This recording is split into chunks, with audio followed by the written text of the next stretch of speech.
Good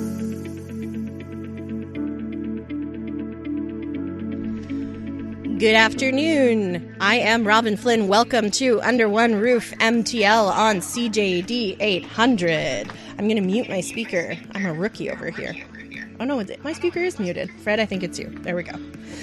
We record video when we're in studio, guys. You can tell we're live. Oh, we're very live. I'm joined by the amazing gentlemen who are always seated next to me in studio, Fred Pichette and Martin Spalding of Fred and Martin Mortgages. Good afternoon, gentlemen. Good afternoon. Hey, Robin. And also joined by LJ Aguinaga of LJ Realties. Hey, LJ. How you doing, Robin? I am great. Super happy that it is no longer raining.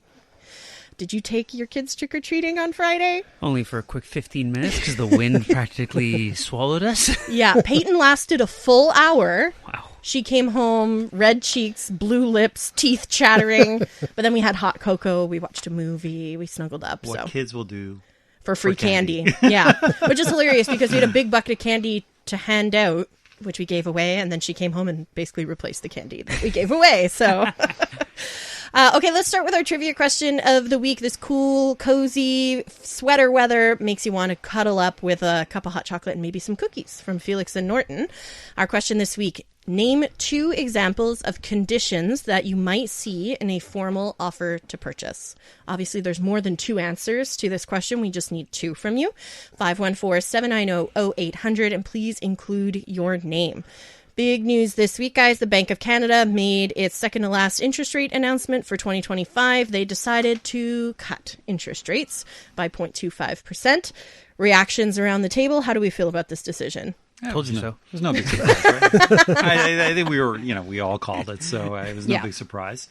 It's more the underlying factors that concern at least me. Everyone should be concerned. Well, I think so. Yeah. The economy is definitely slowing.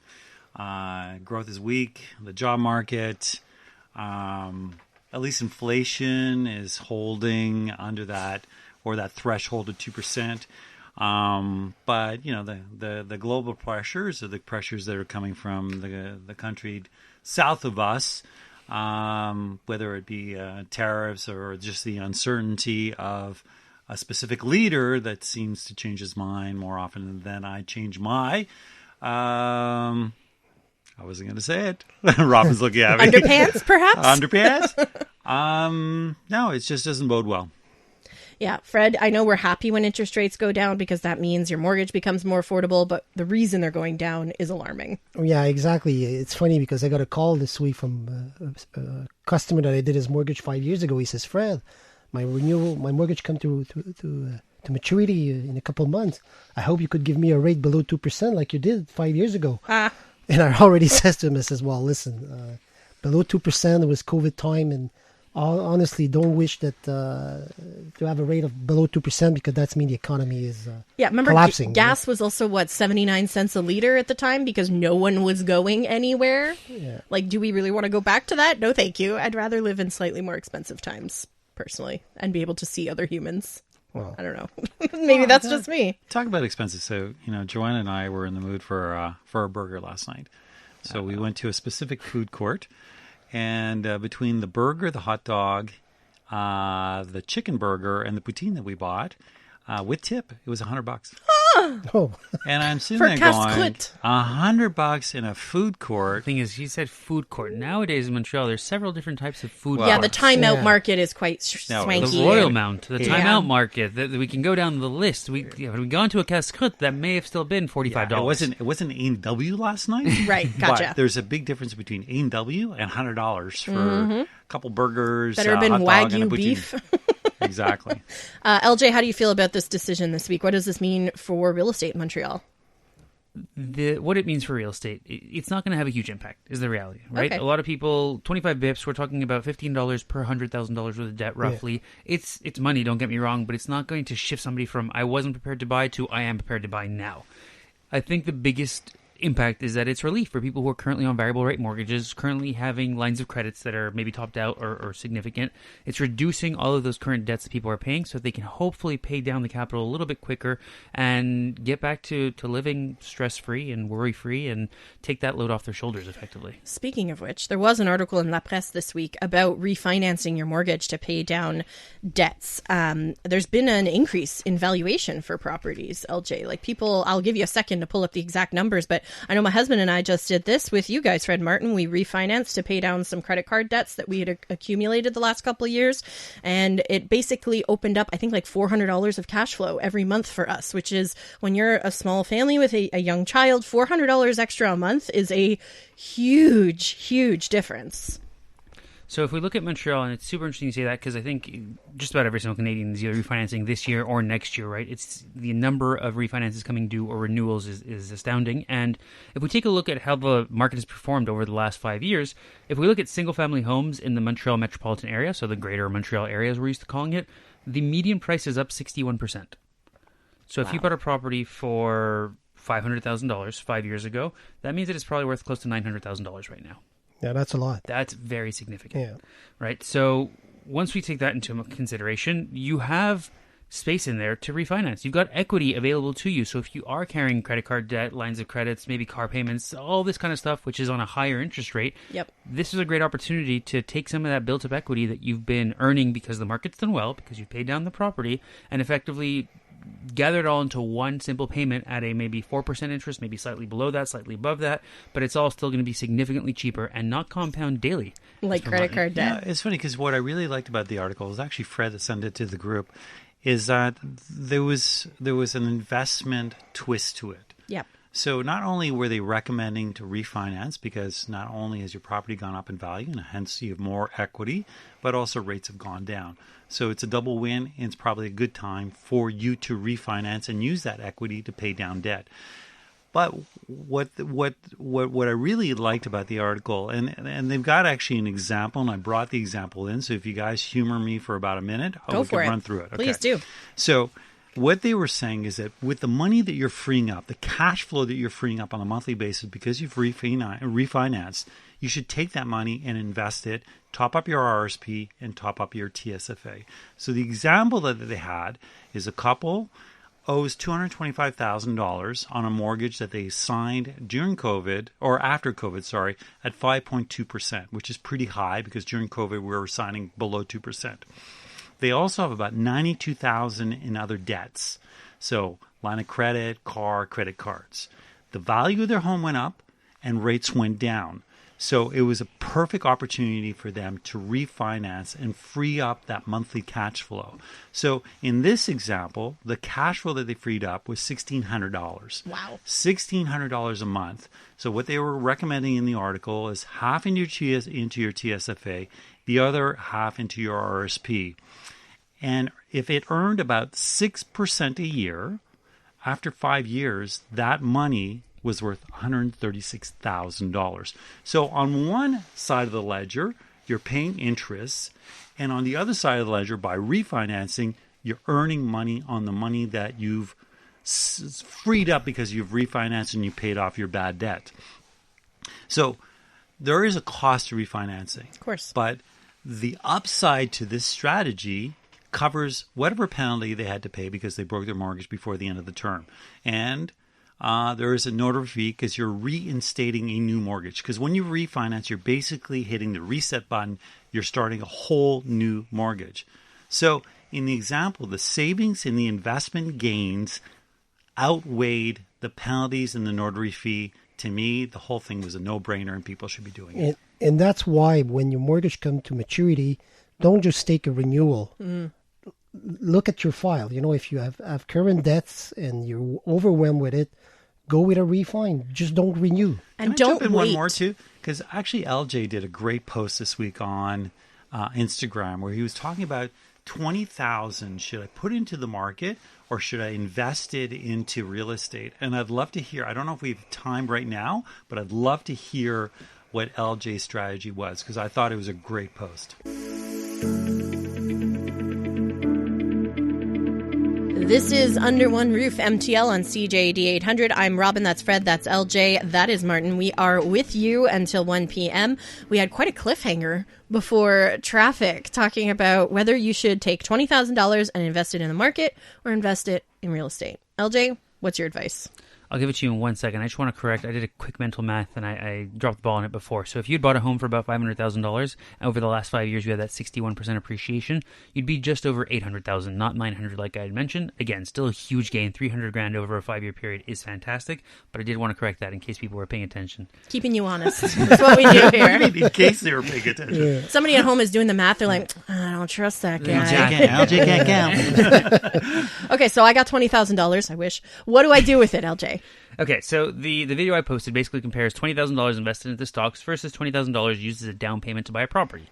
Assuming you're able to use a 5% down, so owner-occupant property. So we're buying a $400,000 property versus a $20,000 investment.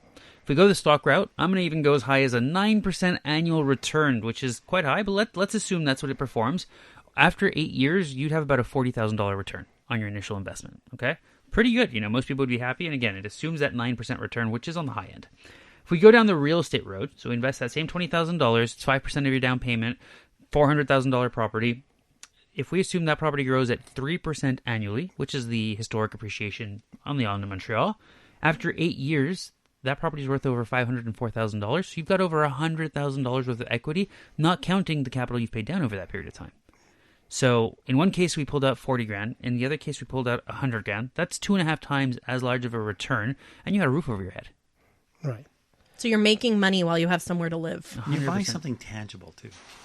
And you have the principal residence capital gains tax exemption. Exactly. And real estate tends to be a safer investment overall compared to the markets. Long term. Especially when things are volatile in the world as they are right now. 100%. Yeah, but right now the market's performing pretty well too, like at the moment. For now. For now. Everyone's at the edge of their seat, though. Right. Exactly. We don't know what's going to happen day to day. I think this guy. Nobody knows. He doesn't know what's going to happen actually. Yeah, exactly. Flying by the seat of his pants. Okay, I want to talk about curb appeal. And the reason I chose this topic for you, LJ, is because I'm selfish. And basically, I'm focusing on my own curb appeal right now. We're redoing our retaining wall, which is more than just curb appeal. There's also like a literal safety. If you have a sloped driveway, you need to have a retaining wall that's not collapsing. Ours was in need of being redone. So when we refinanced, we pulled out a little bit extra equity so that we could repair the retaining wall. But that also does add value to our property, right? 100%. 100%. The reality is curb appeal is a very interesting one because it's your first impression, right? We've all had the conversation about first impressions and how they're so important, how people are going to judge a book by its cover, whether we like it or not. So when somebody's pulling up to your property, if you have it listed for sale, and the exterior looks neat, the garbage cans are off to the side, hidden, the lawn is manicured and landscaped, the driveway is in good condition, it's not filled with cracks and whatnot, the retaining wall is well positioned and not falling over, it's a very different approach than when we're walking to a property. You even show up to a property and the flashings are all broken. You see gaps between the concrete around the bricks. You see the property hasn't been maintained. And when you have that initial impression, people start off the visit on the wrong foot. People start wondering, well, if they haven't taken care of the outside, what have they done to the inside? Are they just covering some stuff up inside? We don't really know. So it really is a huge part of the experience you're going to provide to people and how people are going to react to your property. So what are some upgrades you can make that actually add value? Because I think sometimes people spend a ton of money doing some things that really don't add a lot of value to the property. So if we start from least expensive with high return, first of all, a deep clean. You'd be surprised how many times the property is not clean, and that presents a huge issue. The second thing is a fresh paint job. All right, so go in and do minor repairs, fix little holes from old paintings and photos and stuff that you had around. Paint the entire property after. That gives it a fresh, new, clean feel, especially tagged onto that cleaning. But not turquoise. Well, it depends what year we're in. But you know what I'm saying. If you're preparing your house to put it out put it on the market, Neutral. stay neutral. Neutral colors, Right? whites, Exactly. light grays. Beige. But anything neutral is always a good place to start. And if the person doesn't like it, it's easy to paint over. Yep. Right? They don't have to start priming everything again. So the next thing, we can get into potentially sanding floors. If you have a nice hardwood floor, but it's been lived in for the last 15 years, you've had a couple of pets, there's been scratch marks a bit all over the place. Children riding bikes. Children riding bikes, I didn't want to go there, but yeah, sure. A good sanding of the floors is going to make a huge difference into it. Then we can get into bathrooms and kitchens. And again, sometimes it's just the facelift. Sometimes it's just a question of in the kitchen changing the cabinetry in terms of the doors. We don't have to change the entire thing, but just replace the doors. Maybe we just paint the doors, change the handles, and all of a sudden give it a nice little facelift. Maybe we just change the countertops or the backsplash, and we can do that as well. You know what kills me? What kills you? What grinds your gears? People will paint and they'll put the old plates back on. So anything that's yellowed, sort of like the ceiling fan or the electrical socket plates, change those. Don't put the old ones back on. They're not expensive either. I know, they're not You go to expensive, Canadian so Tire, they're super cheap. You put a fresh coat of plate paint is on, not then you put your expensive. yellowed plates back on. But a lot of the time you have to change the outlet as well, right? Because if the plate's yellow, chances are the outlet's yellow as well. Yes. So now we technically need an electrician to come in to do that change as well. And again, I do wholeheartedly recommend it because if you're spending the time and effort doing this, it's worth the extra $500 investment to get all the faceplates changed properly. Well, especially if you're living in an older neighborhood like NDG, for example. I remember my first apartment, none of the outlets were grounded. They were just the little 2-socket thing. That's I still the couldn't case. plug anything into anything. Well, on your hat. But at least you knew it wasn't grounded because now a lot of those properties have the 3-prong, but they're still not grounded. Oh, no. So That's you dangerous. don't know that they're not grounded.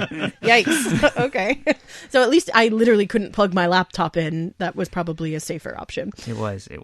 LJ, how much do you think it could cost to do all those little thing repair approximately? Look, if we're talking about a deep clean, a paint job, maybe sprucing up a kitchen, like doors and whatnot, you can definitely get away with doing this for $5,000 to $7,000. Maybe even a bit less, depending on how much you have to do in the kitchen. So it's definitely worth it, right?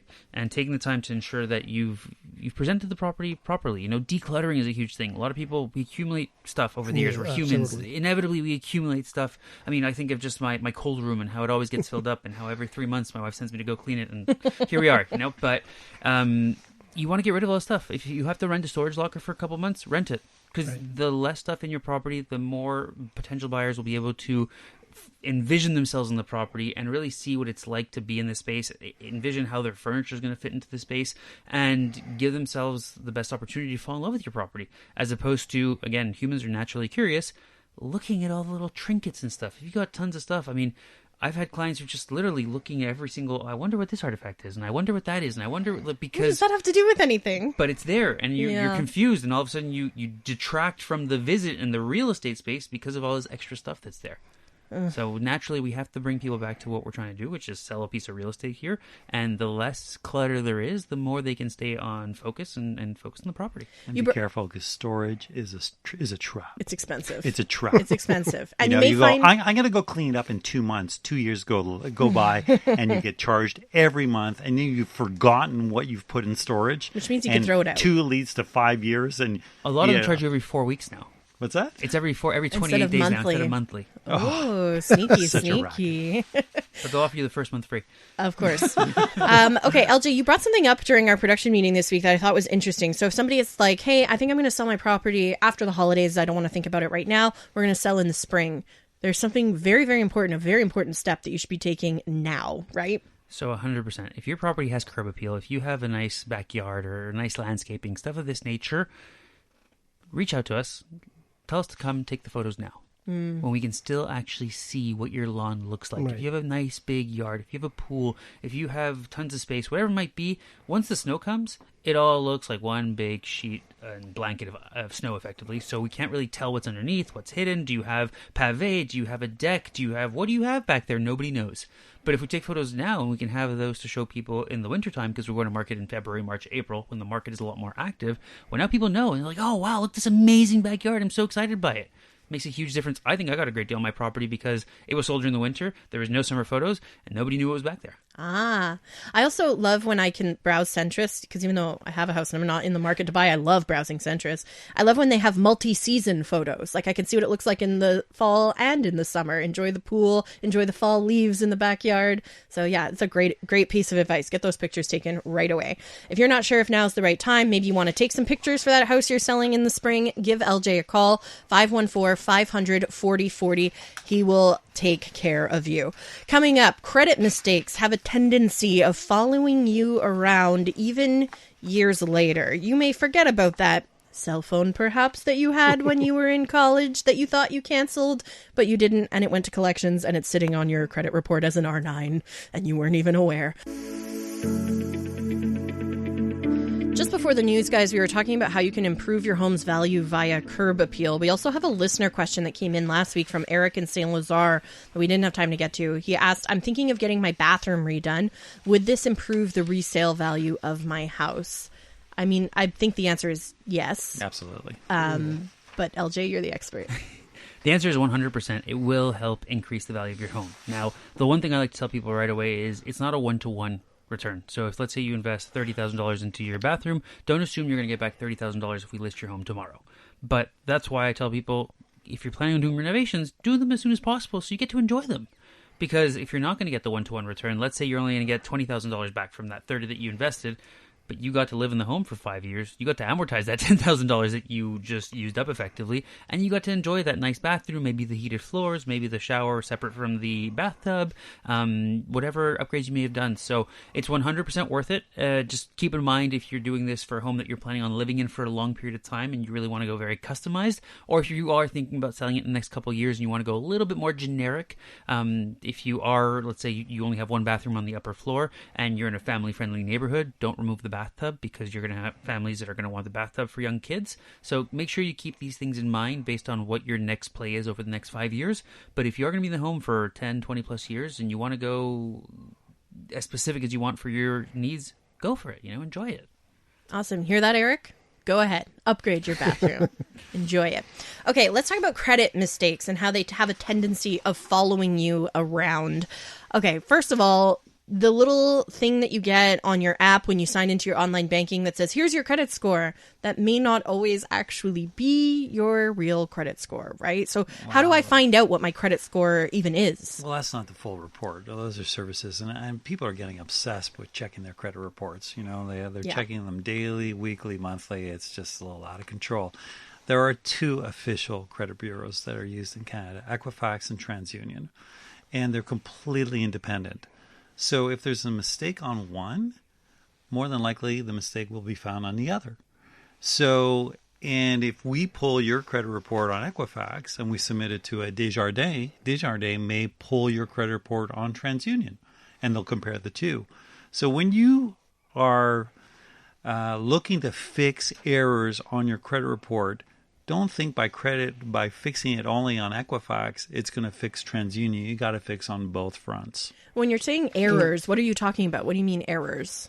There are all kinds of things that can just be left there and haven't been cleaned up. So you mentioned a mobile telephone contract that you had with one of the telcos. You never closed that account. There was a balance of $1.59 on it. And that thing has been sent to collection and that it's completely been forgotten. Well, that month after month after month is destroying your credit report. So the best thing to do is, do an audit of your credit reports, do Equifax and TransUnion. Ask Equifax for a copy of your credit report. Ask TransUnion and learn what lenders are going to look for in your credit report. And if you see anything that is not correct, then have it fixed. And so when I say have it fixed, pull out the account for what it was for, the date, the statement, what you think the error is, and then file a report. And you can go onto their platforms and you can file a report. Please correct this. Here's the proof that this is wrong. And, follow up. Don't assume that it's going to get done, because all these little things can have an adverse effect on your credit. And when it comes time, you call Fred and I, and Fred, one of his first questions is, what do you think your credit score looks like? And the person will say, well, I'm sure, it's out of 900. Oh, I'm an 899. I pay everything on time. Everything is great. And then so we take it for granted that they know what their credit score, their approximate credit score is. And all of a sudden, the file is ready to submit. They have an accepted offer with LJ, and we pull the credit, and then everything goes sideways because there's a mobile telephone contract that has been sitting there for 6 years, destroying your credit score, and you haven't done anything about it. And by the time you've got an accepted offer, we've submitted and we've pulled your credit report, the time it's going to take to fix it is going to blow up your deal. So if you are actually going back into the market and you know that we're going to have to pull your credit report, be proactive. Pull your credit report. If there's anything that is controversial or that you just feel that is incorrect, have it fixed before you go into the market, before you contact a Fred or you contact an LJ, because you want to give yourself the best chance to have the best credit score possible, because the credit score will help you get the loan that you're looking for, and may even have, the higher the credit score you have, you may get a better rate from the lender. It's also important to check your credit report regularly, maybe not daily, but regularly, for fraud purposes. It could be something that you never even did. You know, there's so many data breaches now because we do everything online. Somebody may have gotten a hold of your information and opened accounts in your name that you weren't even aware of. You wouldn't know unless you check your credit report.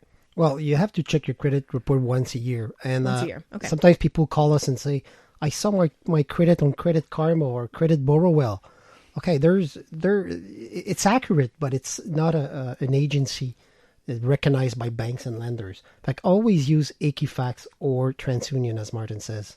Okay. And let's say there's something you did do. Like, it's not a mistake. It's not an error. You missed a few payments, a few years ago. How long does that stay on your credit report? Credit killers right away are late payments, yeah, high balances. We talk a lot about it. Yep. A lot of new applications in a short window.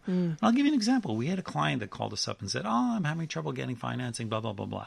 So we pulled out their credit report, and that person had already gone to 5 lenders. And you see it on the credit report. Oops. So when we pull out the credit report, we're 6th in line.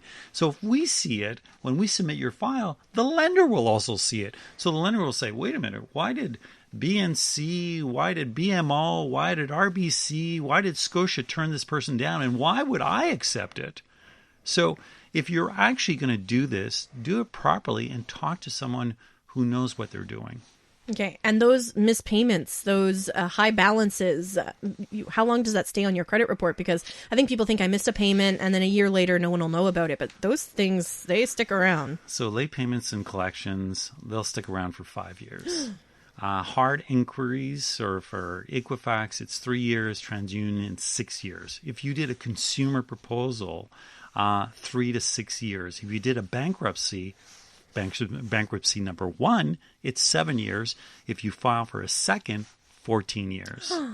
Wow. So this stuff sticks around a long, long, long time. So that's why it's good to do an audit of your credit report on a yearly or even 2 times a year, to ask to get the formalized reports sent to you. Not Credit Karma. Like Credit Karma is, for fun. It's a game. It's a game. It's like you're competing against your friend. Oh, I'm at 8:14. I'm at 8:15. Well, I'm going to make my payments quicker so I can beat you. It becomes a game. But that's not the real credit report that the lenders and people like Fred and I will look at. So in the lead up to a mortgage application, you can probably do a little bit of wiggling to make sure your credit report is as clean as possible. So if we're looking at the 60 to 90 days before you're applying for a mortgage, what can you do to make sure that your credit is in good shape? Well, what I would recommend first is never exceed your credit limits. Because if your credit card's limit is $5,000 and all of a sudden you forgot a payment and you exceed that $5,000, that has a huge impact on your credit score. Yep. Keep your balance at 30% of your limit. That's key. If you could keep it at 10, it's even better, but never exceed 30% of your credit card's limit.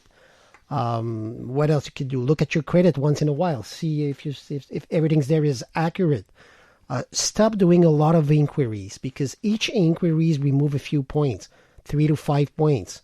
That's something very important. So not the time to go and buy furniture and finance it, and buy appliances and finance them, because that's going to show up on your credit report. Well, when you're in the transaction phase, Don't stability is the best thing. Yeah. Don't go out and get a car. Don't quit your open a new job. credit card. Don't quit your job. Just stay stable until you go to the notary, and after the notary, do what you want. Okay, we have about 20 seconds left, so let's do a quick few rapid fire do's and don'ts. Okay, pay on time, keep balances low, spread them if needed.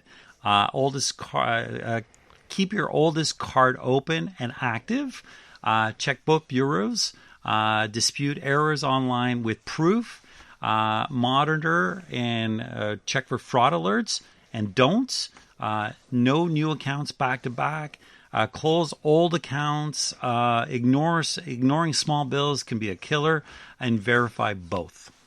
Great advice. To find out more about what your options are, get in touch with Fred and Martin. You can go to their website, fredandmartin.com. You can call them. You can book a meeting with them. Everything can be done on their website, fredandmartin.com.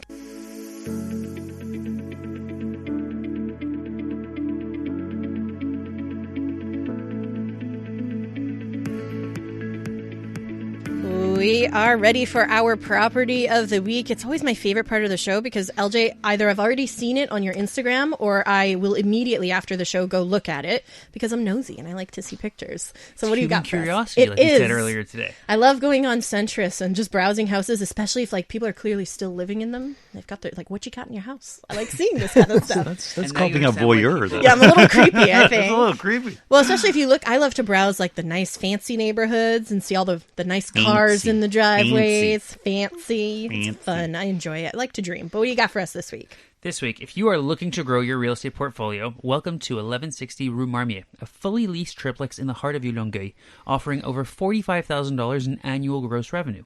The main unit features 2 bedrooms and parking, while 2 one-bedroom units generate steady cash flow upstairs. Located on a quiet residential street near transit, shops, and parks with easy highway access. The property is listed at $739,000. This is a turnkey investment you've been waiting for. Book your private showing today at lgrealties.com or call us at 514-500-4040. Or, even better, stop by our open house today from 1 to 3 p.m. Julie will be there to show you around. You'll be able to see all 3 units to really understand what you're getting yourself into. While you're in the area, maybe after the visit, check out Chez Simon Cantine Urbain, a classic casse-croûte with a modern vibe. Maybe you should have gone there, Martin. Chez Simon. Yeah, it won't cost you $100, I think so. Yeah, I guarantee. This was like a fancy looking place. It was cool. The food's great, and it's just classic casse-croûte, but like modern. Elevated. Yeah. Nice. So Awesome. I like to watch Jeopardy as well. And one of the answers on Jeopardy this week or last week was what is a coupe? No, the answer. Yeah. Because you have to answer in the Give form the of a question. question. Yes. Obviously, you don't watch Jeopardy. But one of the answers was, what is a coupe Longueuil? That's so funny. Ah. Fun fact, I don't know if you know this about me, but my family and I were on Family Feud once. We participated a few years back. And one of the questions that Jerry D asked me, I answered in the form of a question because I watch a lot of Jeopardy. And he was like, wrong show. Don't do that if you're on Family Feud. You will end up in a highlight reel that goes viral on TikTok. Not a great idea. This is the feud. It aligns with the business, content creation, going viral. I mean, you were just getting a head start. Exactly. My brother went viral too because he lost in sudden death in game 2 that we were in a very, very embarrassing fashion. Shall I share quickly? We're off topic a little bit, but in sudden death, you have to be the first one to buzz in with the highest answer, right? And the question was, name a card game that people play for money. My brother buzzed in first. We right away were like, we got it. We won. We're great. And he answered Blackjack. Magic the Gathering. Because my brother's... He likes to play video games, and that's just the kind of guy he is. He's awesome, but that was what came to mind for him first. That is not the number one answer in Canada, so we lost. Meanwhile, back at the ranch.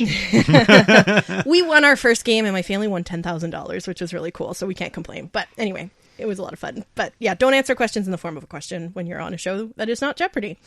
Okay, we got to get to our trivia question of the week, which is in the form of a question if you want to win cookies from Felix and Norton. Our question this week was kind of multiple choice. Name 2 examples of conditions that you might see in a formal offer to purchase. There are many conditions that you can put in. First one come to my mind, inspection. Inspection, of It course. wasn't financing? Financing, absolutely. The sale of the buyer's property is a common one too. I can't purchase this property unless I sell mine. That's Document a common review? Document review, especially if you're buying a condo or some sort of co-ownership. Environmental testing. Certificate of location. There's tons of possible ones. Are there any weird ones that people can add on? Like, I'll buy it on condition that you include that light fixture. Of course, we can do also. We've done every single piece of furniture in the property. I've done that. When we increased our offer, when we wanted to make sure we got the property, because originally the light fixtures were not included, but they were these really cool, like Edison bulb light fixtures. When we increased our offer, I was like, and I want the light fixtures. Boom. And you got them. And we got them. Love that. them. Everybody who comes in my house just goes, wow, those lights are so cool. Like, I negotiated Now them. they know. Yeah, exactly. Okay, our winner for this week is Anthony in Côte Saint Luc. The 2 that he chose were pre-sale inspection and a localization certificate. So, Anthony, you are getting some delicious cookies from Felix and Norton delivered straight to your door in the next 2 or 3 weeks. In the meantime, by the way, visit their store at the Blue Haven Shopping Center, 3705 St. John's Boulevard in DDO. That is pretty much it for us for this week. If you want to ask the guys a question and have your answer featured on the show, you can get in touch with us individually. LJ, where do people go to reach you?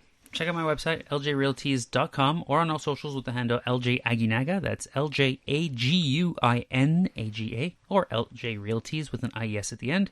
You can also call or text me at 514-500-4040. And if you're looking to free up some time, contact my property management company, Plex Doctor, to take over and give you back your time. You can find us at plexdr.com or 514-709-6397. Fred, Martin, where do people go to reach you? So we talked a lot about refinancing. We talked a lot about renewal. Yep.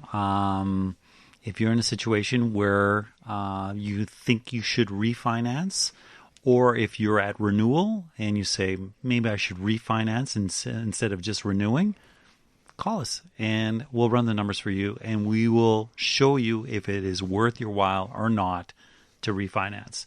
How do you do that? You go to our website, fredmartin.com, fredandmartin.com. And fredandmartin.com. Rule of threes. Get it in there 3 times. People won't forget. Quick note for next week. I'm very excited. We have Patty Lovett-Reed coming on the show to talk about reverse mortgages. And who is that?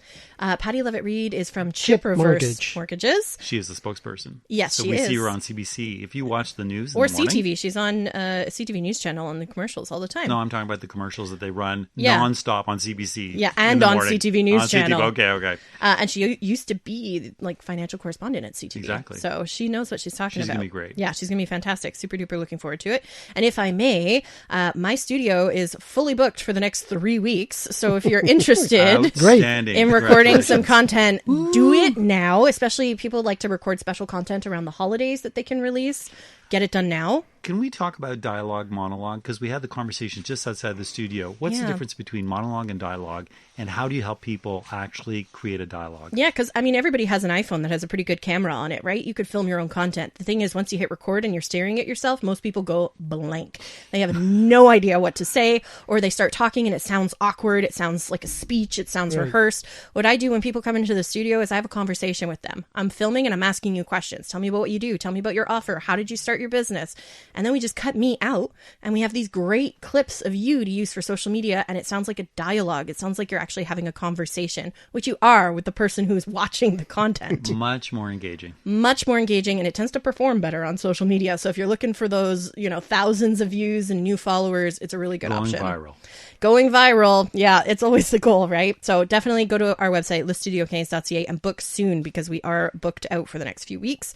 If you missed anything on this show, you can listen to it in its entirety on iHeartRadio, Spotify, Apple, or wherever you get your podcasts. Our thanks to Dean in Master Control for keeping us on track. Thanks, Dean. For LJ, Fred, and Martin, I'm Robin. Have a wonderful Sunday. Go Chiefs!